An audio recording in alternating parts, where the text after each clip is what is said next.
Meghan Markle proudly says Archie is cheering on women advocating for change. The Duchess of Sussex has long identified as a proud supporter of women. As a philanthropist, actress, influencer, and a member of the royal family, her message has been the same: she wants to help and lift up women. And it sounds like her one-year-old son stands right with her. In a recent speech, Meghan Markle proudly said Archie will be cheering on women who take on leadership roles and who are advocating for change. Markle joined other women of influence like Michelle Obama, Hillary Clinton, and her longtime friend Priyanka Chopra to speak remotely at the United Nations Girl Up, Women in Leadership Summit on Tuesday. The summit was put together as a means to train this current generation of girls to be the leaders the world needs today, as the organization shared on Twitter. And when Markle delivered her keynote speech, she was on point. In a pre-recorded speech, Markle spoke for around 20 minutes about the importance of making world leaders listen to women. Because the status quo is easy to excuse and it's hard to break, she said. I say to you, keep challenging, keep pushing, make them a little uncomfortable.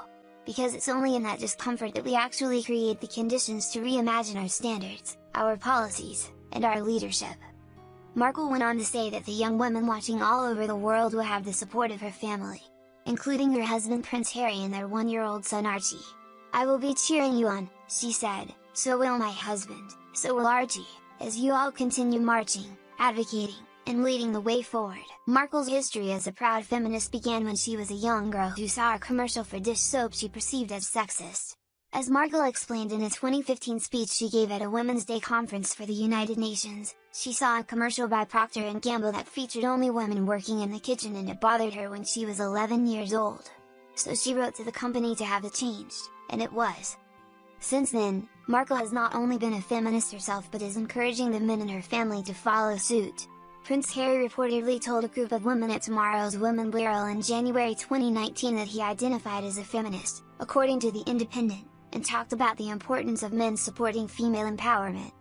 Now it seems as though Markle and Prince Harry are going to raise their little boy with the same passion for gender equality and cheer on women pushing for the same. It's such a joy to speak to you today.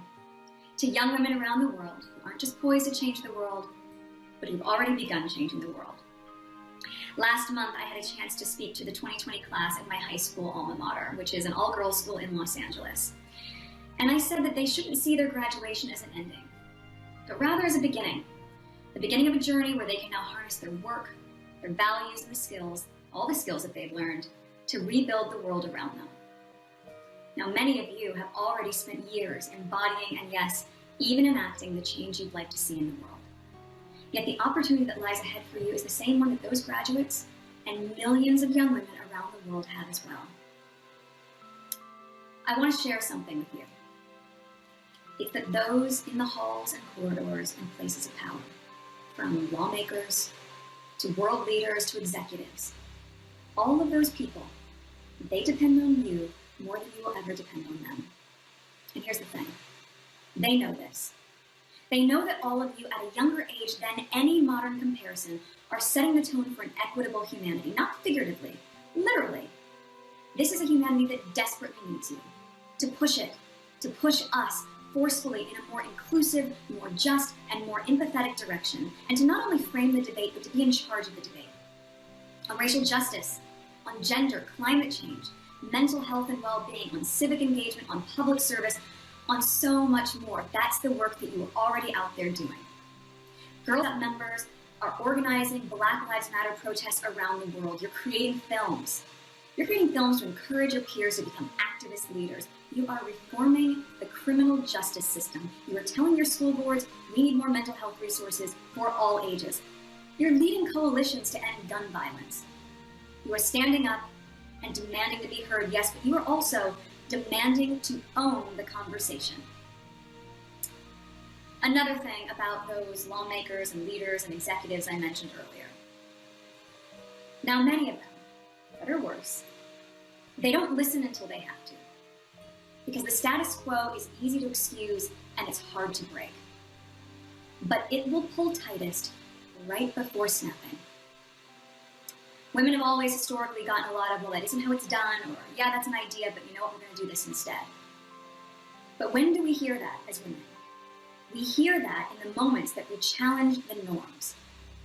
So if that's the case, I say to you, keep challenging, keep pushing, make them a little uncomfortable, because it's only in that discomfort that we actually create the conditions to reimagine our standards, our policies, and our leadership, to move towards real representation and meaningful influence over the structures of decision-making and power.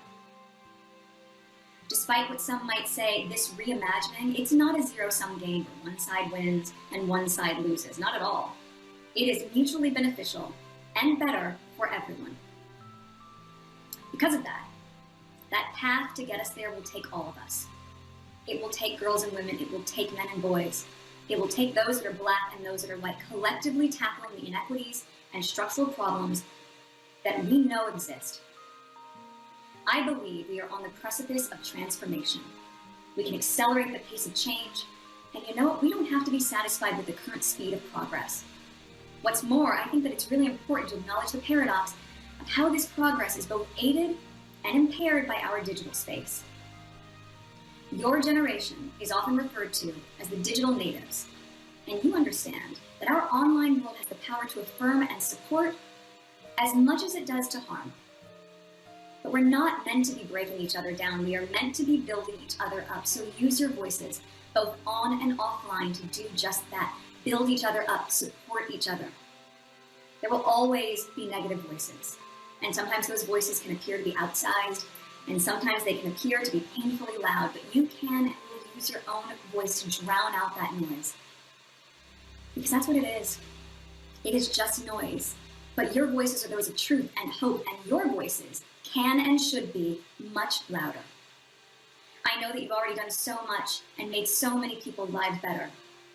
The moment we're living through right now asks all of us to do more. It's a moment where your voices and your action have never been more urgently needed.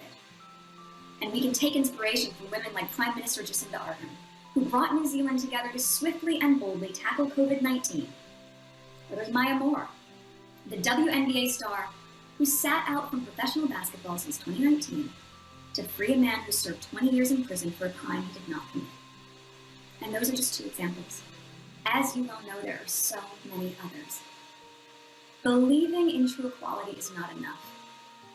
It's going to take more than belief. We have to work for it every day, even when it's hard, even when it makes others feel uneasy. We have to speak up for ourselves, and we have to speak out for others who struggle to be heard. Like them, I know all of you will use your voices courageously. And I also know that all of you will use your voices compassionately. Now, compassion doesn't mean we shouldn't feel anger or outrage when we see blatant injustice all around us. I mean, of course we should. But I challenge you to broaden that feeling. The Dalai Lama famously said, "Compassion is the radicalism of our time." Compassion means seeing the pain and suffering of others and knowing that it's our duty to try to help relieve it. Continue to believe in yourselves.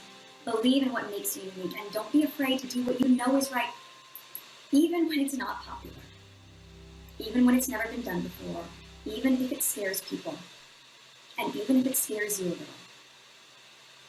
Now, under normal circumstances, we would have come together in person for this, and I wish we could. Yet, there's something interesting about each of you being in your own community right now. Because our communities are a drawing board for change. They're where your values and beliefs can be manifested and molded into something tangible. Look, sometimes it's not obvious what to do. And often it's fear that paralyzes us and stops us from being brave and being bold. But don't underestimate that you have some of those answers within. Don't underestimate your ability to push through the fear. You have, rooted in your convictions, the ability to craft a world that you know is just and kind. And your gut will tell you what's right and what's wrong, what's fair and what's unfair. The hardest part, and it was the hardest part for me, is to chase your convictions with action. You look at the breadth of the issues we're facing right now, it is easy to get overwhelmed. I understand. So be where you are in the moment. The growth and the change that you're pursuing might not feel like anything day to day. But when you look back, I promise, you will see that it all adds up.